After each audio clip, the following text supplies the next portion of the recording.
다이나믹 키워드에 대해서 알아보기 앞서 여러분 C샵 언어의 중요한 특징 하나를 알지 못하면 다이나믹 키워드를 이해할 수 없습니다. 여러분 C샵 언어는 강력한 타입 언어예요. 그 말이 좀 어려운 말로 무엇이냐면요. 컴파일 타임에 선언된 변수의 타입과 그 변수에 들어갈 타입이 일치하는지 확인을 하는 겁니다. 그게 무엇이냐면 쉬워요 여러분.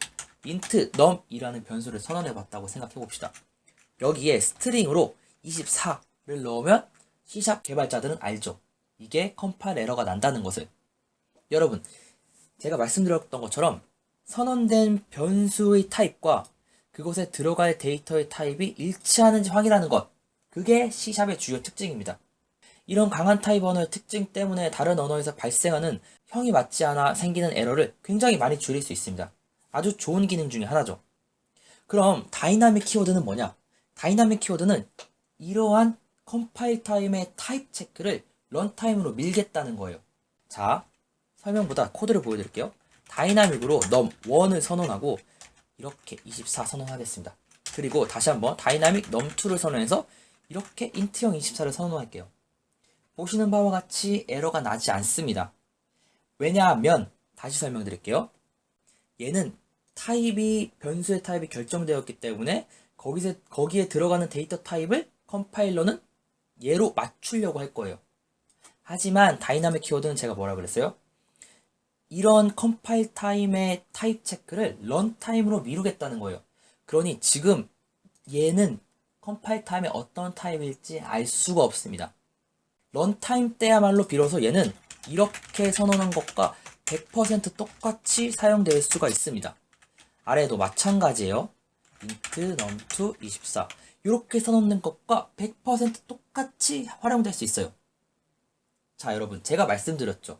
이건 컴파일 타임이 아니고 런타임 때 되는 겁니다. 그렇기 때문에 컴파일러는 얘가 지금 어떤 타입인지 알지 못합니다. 그렇기 때문에 아주 자연스럽게 num1을 하고 여기 점을 찍었을 때 어떠한 인텔리센스의 도움도 받을 수가 없습니다. 여러분 당연하죠? 컴파일러는 얘가 어떤 타입인지 모릅니다. 어떤 타입인지 모르는데 우리한테 어떤 인텔리센스의 도움을 줄 수 있을까요? 당연히 없습니다. 만약에 int로 선언된 num의 점을 찍으면 int에 관련된 함수들이 뜨겠죠. 컴파일 타임 때 얘가 int인 걸 알기 때문에. 그쵸? 어렵지 않습니다. 여기서 많은 사람들이 오브젝트 형태의 타입과 다이나믹 타입의 차이를 이해 못 하시는 분이 계실 수 있어요. 왜냐면 이해합니다. 오브젝트로 선언하는 것도 이렇게 선언해도 에러가 안 나기 때문이죠. 그쵸? 에러가 안 나요. 에러가 안 나요. 이렇기 때문에 다이나믹 키워드와 오브젝트 키워드가 같은 거 아닌가? 라고 생각하실 수도 있습니다. 하지만 여러분, 이 둘은 완벽하게 달라요. 자, 제가 설명을 해드릴게요. 여러분, 제가 설명했듯이 얘는 컴파일 타임의 스트링으로 선언이 될 거예요. 얘도 컴파일 타임의 int로 선언이 될 것입니다. 그 이유는 들어가는 데이터 타입을 보니 스트링이야. 그럼 얘는 스트링. 오케이? 얘가 int야. 그러니까 얘가 int로 컴파일이 되는 겁니다. 하지만 이 오브젝트 형태를 볼게요. 얘가 우선 컴파일 나지 않는 이유는 다이나믹처럼 이 num3의 데이터 타입을 런타임으로 넘겨서가 아니고 그저 스트링 데이터 타입이 오브젝트 타입으로 형변환이 가능하기 때문에 이런 에러가 안 나는 거예요. 자, 그러면 이 두 개의 차이점이 어떻게 나는지 확인을 해볼게요. 여러분, 우리는 이 num1이 스트링 타입이라는 걸 알고 있습니다. 그러면 이렇게 사용할 수 있어요. 바티는 num1.length 이렇게 선언할 수도 있습니다. 이게 동작이 돼요, 런타임에. 하지만 여러분, num3는 어떻게 될까요? num3, 우리가 알기론 얘는 스트링이지만 점을 찍었을 때 오브젝트에 해당하는 기능만 나올 거예요. 당연히 얘가 오브젝트로 평변환이 됐기 때문에 스트링에 있는 함수, 프로퍼티는 사용할 수 없는 거예요. 그러면 얘를 스트링처럼 사용하기 위해선 이렇게 해야 되거든요. 스트링으로 형 변환한 다음에 length를 호출하는 겁니다. 이러면 런타임 때도 에러가 나지 않고 올바로 동작할 거예요. 지금 보시는 바와 같이 다이나믹 키워드로 선언된 데이터와 오브젝트로 현원된 데이터의 두 개의 차이점이 명확히 보이십니까?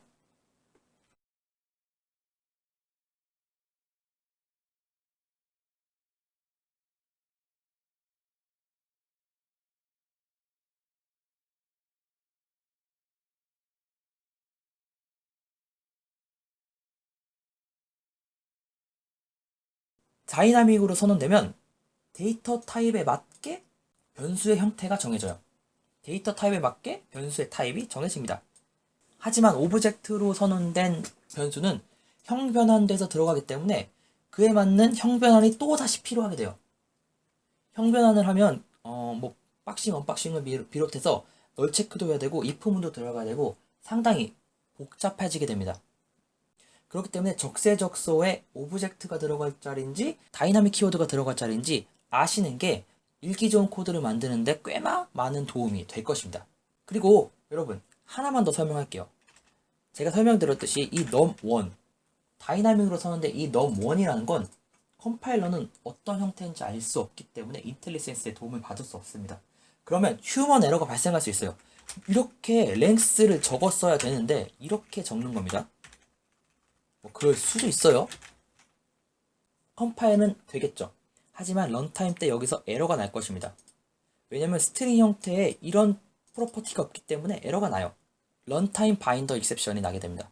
그렇기 때문에 여러분 다이나믹으로 선언된 변수를 사용할 때는 이런 에러가 나지 않게 주의하는 것이 필요합니다. 자, 여러분 이제부터 제가 설명드린 이 두 개의 차이점 있죠. 이것을 가지고 예제를 보면서 이해하는 시간을 좀 가져보도록 하겠습니다. 네, 여러분 지금부터 실제로 제가 프로덕션 코드를 다이나믹 키워드로 리팩토링 했던 과정을 좀 지켜보면서 실제 프로덕션 코드에 다이나믹이 어떻게 쓰이는지 보는 시간을 좀 갖도록 하겠습니다. 시작에 앞서서 좀 말씀드리고 싶은 건 제가 그 옛날 프로덕션 코드를 좀 기억해놓으면서 새로 만든 코드이기 때문에 실제 프로덕션 코드와는 매우 다릅니다. 제가 보고 싶은 코드는 바로 이 get 모델이라는 함수였어요. 다른 분이 작성했던 코드를 쭉 읽으면서 이 코드가 조금 리팩토링이 가능하겠다라는 생각을 했습니다. 우선 같이 코드를 읽어볼게요. 자, 폼을 갖고 옵니다. 폼을 갖고 오는데 이 폼은 오브젝트로 리턴을 합니다. 이게 안드로이드면 안드로이드 형태로 형 변환을 한 다음에 거기에 있는 데이터 프로퍼티를 데이터 모델로 형 변환해서 반환합니다. 혹은 갖고 온 폼이 others 폼이라면 똑같이 others 폼으로 형 변환을 하고 거기에 있는 데이터를 데이터 모델로 형 변환해서 배출해 줍니다. 여러분 보시면 이 부분이 알고리즘이 겹치잖아요.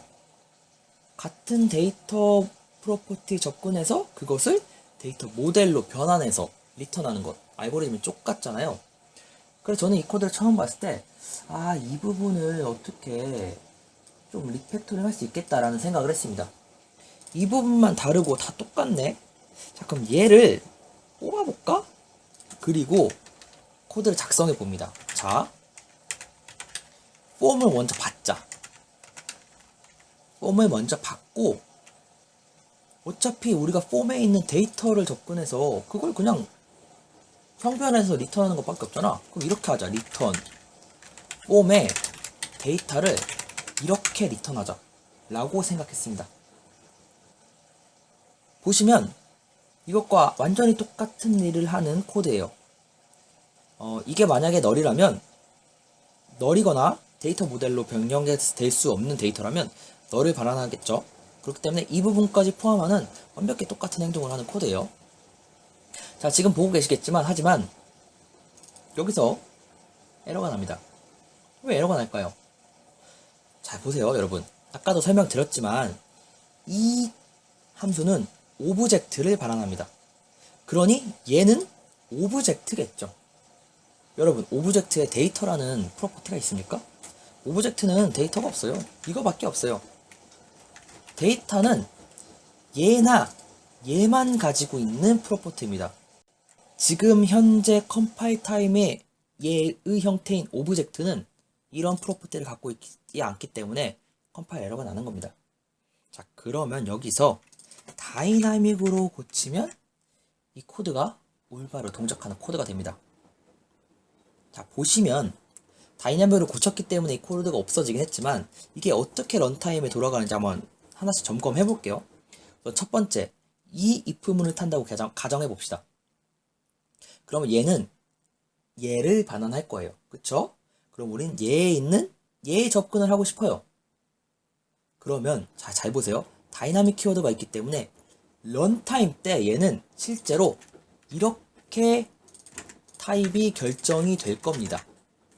그렇기 때문에 우리가 요것과 요것처럼 이렇게 사용해도 런타임 때 에러가 나지 않는 거죠.